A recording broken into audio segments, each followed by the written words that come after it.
వాళ్ళు వచ్చేసారు. హారతి వెలిగించమ్మా. ఏం బాబు, అమెరికా వెళ్తున్నందుకు ఆ హారతి? టైం అవుతుంది, బయలుదేరు. అది సరే నాన్న, మీరు ప్రెసిడెంట్ పోస్ట్ వద్దని వదిలేశారంట. మన వేయబోయే ఇంటర్నేషనల్ అగ్రిమెంట్కి అది చాలా ముఖ్యం నాన్న. ప్రెసిడెంట్ పోస్టు మన దగ్గరే ఉంది, నువ్వు బయలుదేరు. ఇదిగో అయ్యగారు వాపస్ తీసుకున్న విషయం తెలుసు. ఫోన్ ఎస్ఐ గారికి ఇవ్వు. నేను చెప్పే సెక్షన్ వేయి. మనం వేసే సెక్షన్ బట్టి సుప్రీంకోర్టు తీర్పు చెప్పాలి. అర్థమైందా?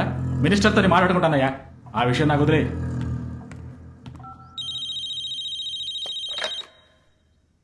హలో, అయ్యగారు పైకి వస్తున్నారు, బాగా కోపంగా ఉన్నారు.